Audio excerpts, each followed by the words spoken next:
Welcome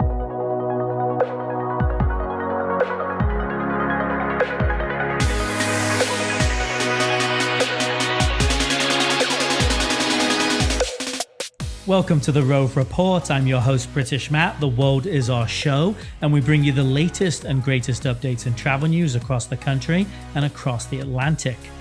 Each week, we will try and bring you the most relevant topics on restrictions and recommendations so that you can plan better, travel better, and live better.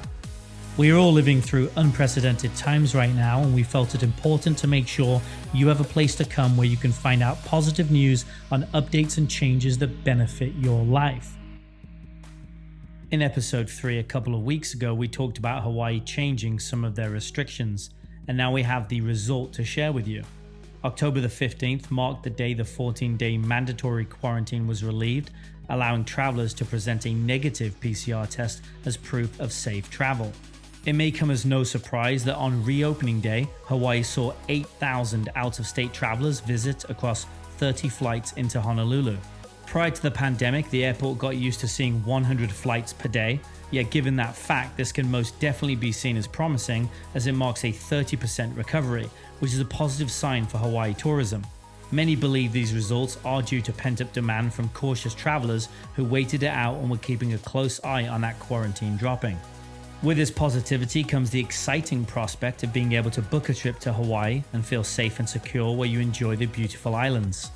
Important to note though that you'll have to show that negative COVID-19 test taken within 72 hours of final departure to Hawaii, or you will be forced to quarantine unless you want to pay that hefty $5,000 fine and spend up to a year in jail.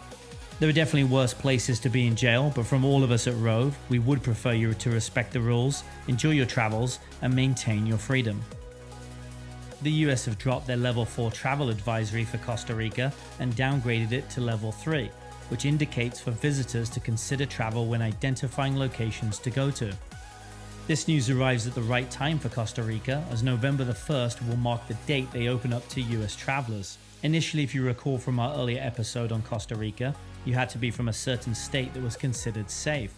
With these changes in effect, please still remember that you must go and fill out the health pass form prior to travel, which we have again included in the show notes. It is important to note that even with COVID restrictions easing, which is a direct result of COVID cases being under control and stable, note that caution is still required due to crime. Petty crime is a predominant threat for tourists, although the government does provide additional security resources in those specific areas that are more tourism-centric. Make sure you're aware going in that you will need to meet the 3 requirements prior to travel, including the health form, as we mentioned, having a negative PCR test result within 72 hours of your departure flight to Costa Rica, and also obtaining travel insurance that covers accommodation in case of needed quarantine. The insurance can be bought from where you are flying from or obtained from a Costa Rican insurer. In the last week, the Puerto Rican government instituted additional changes with regards to restrictions, including a curfew through November the 13th, a 55% cap on all restaurant and museum capacity, and a 30% limit on swimming pools at hotels and other establishments. All travelers to Puerto Rico are required to complete the travel declaration form through the health department's online portal that will be linked in the show notes, as well as show proof of a negative COVID-19 test result up to 72 hours of arrival.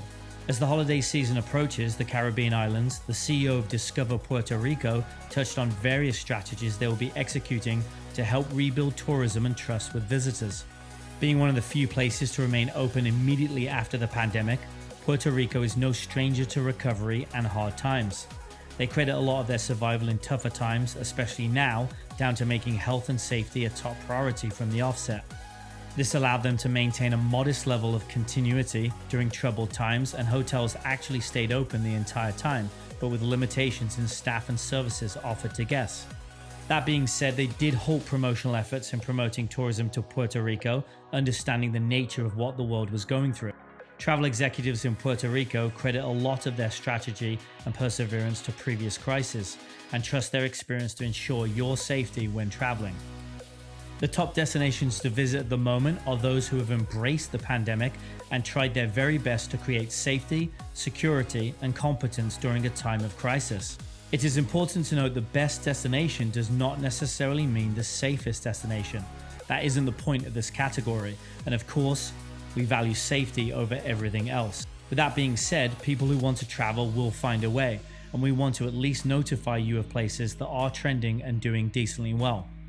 The top 3 destinations that we have selected have all hit certain markers. The WTTC, which we reported last week, has given them the Safe Travel Global Safety Stamp. They don't have a 14-day mandatory quarantine, and they follow CDC guidelines with the wearing of masks, to note a few.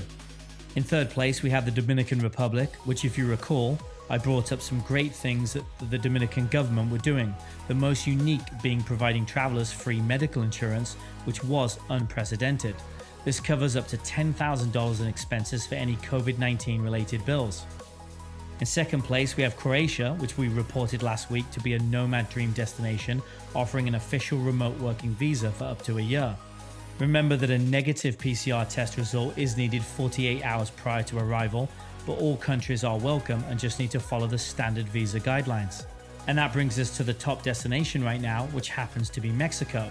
That was one of the first destinations to open its borders, and also has Cancun, who were the first destination to receive the WTTC Safe Travel Stamp and have received millions of visitors since. No quarantine is needed in Mexico and no test results either. Again, although a top destination, be sure to socially distance, wear a mask, and keep up to date on news and protocols surrounding these destinations.